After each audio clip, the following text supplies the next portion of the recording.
Hey, Captain Ryan, when someone books a fishing charter, what do you think they're paying for? Catching a good amount of fish, spending time with their friends and families, maybe learning something, and getting some great pictures. Perfect. And what are they actually paying for that they probably don't even realize? A lot of research before and after the trip, a lot of prep, a lot of working with Melinda here behind the scenes, and just and the education. And I'm going to fill in some even more gaps because this is huge.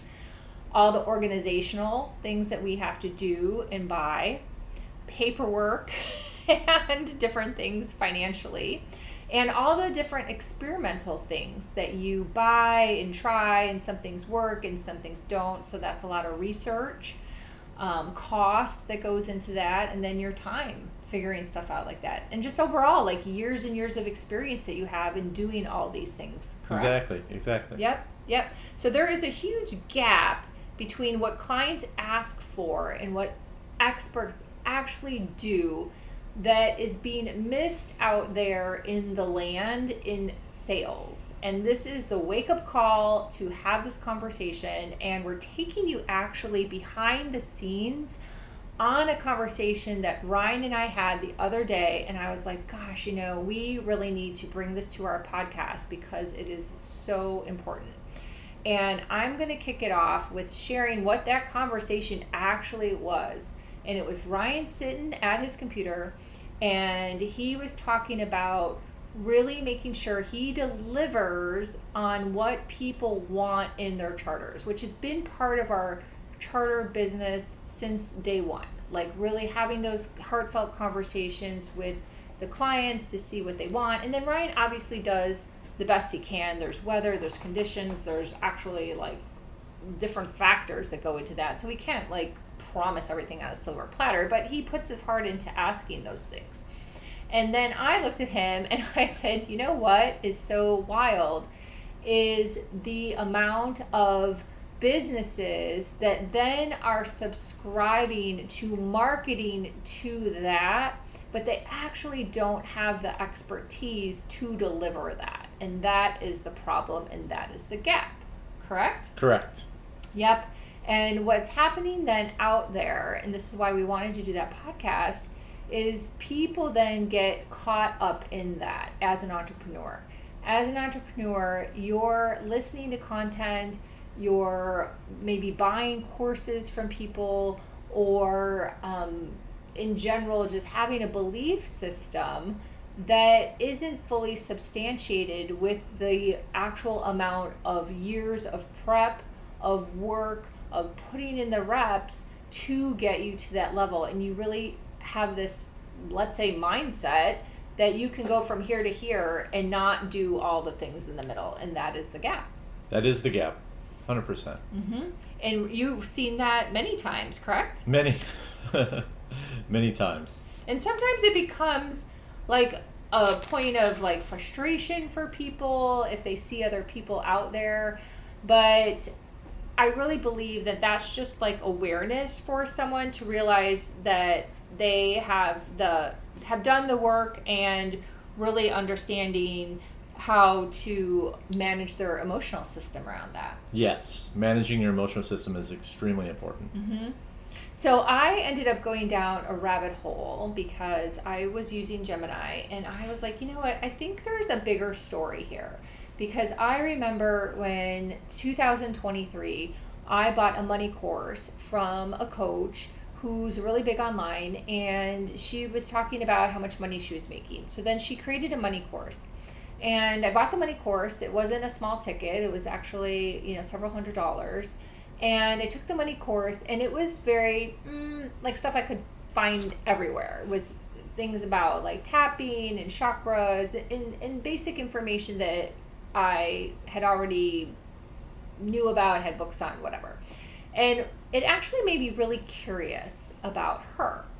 And as I was still like following her and consuming some of her content, I really came to realize that she never struggled with money. She didn't. Her husband has a good job. She felt safe, which is super important. And money wasn't ever really a big issue for her. She didn't declare bankruptcy. I declared bankruptcy when I was 22, so I definitely have a lot of different money patterns that I've had to work through. She didn't struggle currently. She always had a good job, and that's fine. That's great. But what was interesting to me from a curiosity standpoint is that she was selling a program that she actually wasn't an expert on. And she never sold that program again. So I think she probably like realized that in hindsight that, she really wasn't, it really wasn't her lane. That's probably the best way to put it. And so I just kind of looked at that as like some type of like experiential like data for me in terms of really understanding like, are you selling what you're an expert in? And as someone who's a business coach, it's something I see with people as a pattern is people trying to sell something that maybe be based on a trend, but they're not an expert in and they really don't have the experience on. Yeah. Yeah. See a lot of that. So what I learned, to circle back to what I said a few minutes ago in terms of going down a rabbit hole with Gemini, is that there's something out there, this was quite fascinating, that's called the 2026 Edelman Trust Barometer. And I was like, what is that? Wasn't this cool when I told you about this? Yeah. It's interesting. So there is it's called the 2026 Edelman Trust Barometer. And what I learned in this, it's actually a huge survey, it's a report, is that 70% of people are now unwilling or hesitant to trust someone whose values, facts, or backgrounds differ from their own. So when I went down this rabbit hole to learn about this, Edelman is actually one of the largest premier PR agencies in the world. It started in the 1950s, like 1956, if I remember correctly. And in 2000, they started these barometer surveys where they survey over 30,000 people across the globe to understand what's going on in terms of market behavior. And when you think about it then, and you think about that 70% of people across the world have trust issues based on market conditions, that is a huge, huge issue as an entrepreneur, correct? Yeah, very much so. Mm-hmm. Huge issue. Yep. So there are people then, when you think about it as an entrepreneur, and this is my wake-up call to those of you out there who are entrepreneurs and business owners, is knowing that there's this trust factor that's out there globally. Are you truly an expert at what you're selling? Are you an expert at what you're selling? Because people think they're paying for one thing on the surface value, but underneath the layers, they're actually paying you for many more things. And a lot of that is just experience over time. Correct. Yep, experience over time. It just goes back to when we started. As far as what I could advertise, what I felt comfortable with. Ooh, that's a good point. So Melinda will kind of go through the background of that because she'll explain it a little bit better than me without me rambling on about it. So, which is true. What would you say when you first started? What was the first thing you felt comfortable catching? I would say the very first thing I felt comfortable with, as far as what my expertise was yellowtail snapper fishing. Yeah, and that's perfect. That's a very good, that's what I did. That's what I marketed. That's what I felt very comfortable with, what I could deliver consistently. And dolphin fishing, because back then when I first started, the dolphin fishing was very easy. Well, dolphin fishing is, for the record, different than other types a lot of fishing. Different. So that's just for the record. Yeah. I'm not going to get into that, but that is, definitely that. So it's interesting because I saw someone else advertise a course online, and this is someone I just started following. I think she's been around for a long time. I think she's really great. And what she was advertising was how to speak, okay? And this is something that I feel is a really, really important thing to, let's say, learn. However, it goes back to the experience thing. That's correct. How you speak isn't just something you can just learn. It takes years of fine-tuning your confidence, correct? Correct. And your nervous system. Correct. To get to that level. Uh-huh. You just don't wake up and speak with authority. You just don't take a course and speak with authority. There is like a whole process there. So again, I went to Gemini, and sure enough, I was correct. It's actually called the vagus nerve and vocal prosody. I may be pronouncing this incorrectly. Dr. Stephen Porges has the Polyvagal Theory, which explains that our voice is a direct biobehavioral marker of our internal physiological state. So what does that mean? That means that your internal physiological state, such as like how you feel in terms of confidence, is a process, and it changes over time with experience. That's correct. Correct? Yeah, it does. It changes over time. It took me, it's like to develop the program that I have now, as far as the confidence level that I could offer folks the ability to catch trophy size mutton snappers very consistently, took many years to get to. It's a very long process that I don't want to get into, but this is exactly correct. Mm-hmm. So when you decide, because it's a decision, so when you decide that you wish to become an expert in something, like I'm going to use the mutton snapper, which Ryan just mentioned. I'll never forget, we were in our old house that we lived in. It was a duplex. And it had to have been, well, it was definitely before COVID, 100% before COVID. So let's say, I don't know, 2016, 2017, and we're talking a long time ago. Yeah, it was over 10 years ago. It was over 10 years ago. Over 10 years ago. And Ryan looked at me, and it was going to be August. And we didn't have many charters back then. And Ryan looked at me, and he said, I'm going to take this whole month, and I'm just going to fish and learn how to catch really big mutton snapper. And I was like, all right, go for it. And that's what you did. I did that and that's how the process started. Yep. And he did that fish by fish by fish. So as he mentioned already, it first started with yellowtail snapper. It was mutton snapper was one. Wahoo was another one. Grouper was another one. So he dissected and became an expert and took the time. But when you do that, you're also changing, again, your physiological state within you as you do this. And this is actually in science. This is a thing. Correct. Yeah, your mind changes as you go through it. Yep. That's exactly it. So these things go hand in hand. It goes hand in hand with what you're doing out there as an entrepreneur and a business owner in terms of what you're selling.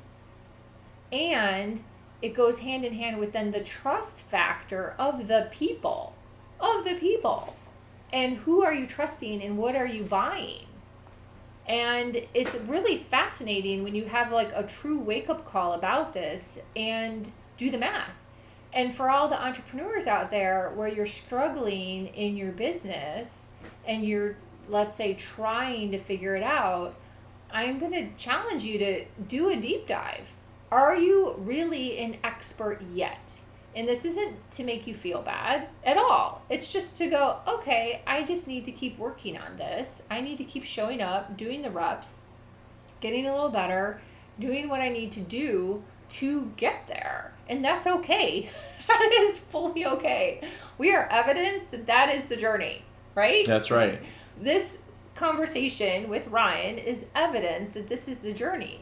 So when my husband says to me, he's like, oh, I believe in, giving people what they ask for. And I'm like, well, they think they're asking for one thing, but they're really going to get all this other stuff that then compounds into that one thing that seems so surface level, but there's really so much beneath the surface. That's right. Yeah.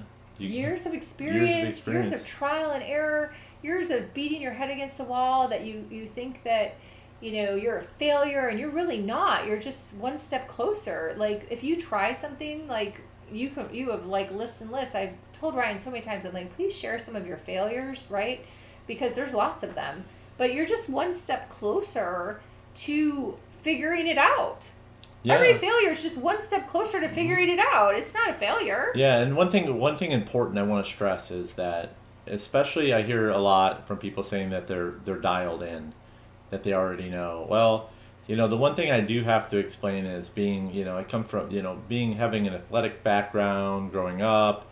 I have been I've worked with some professional athletes over the course of the years.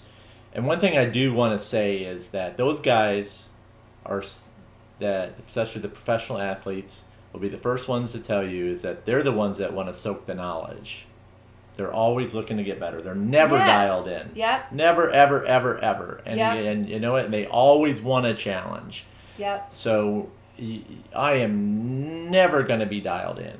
But what I am dialed in on is knowing that things are going to be different every day, and that I will have different things that is going to be thrown at me that I will have to identify, adapt to, and change to.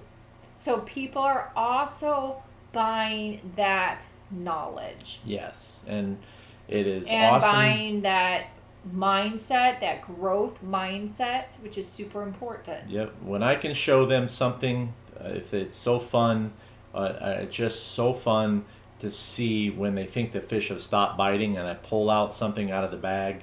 It's just fun to see different educational experiences on the water. Right. So just keeping it with the message here, those are intrinsic value things that people are buying behind the scenes. Yes. People are buying behind the scenes that are really important. Mm-hmm.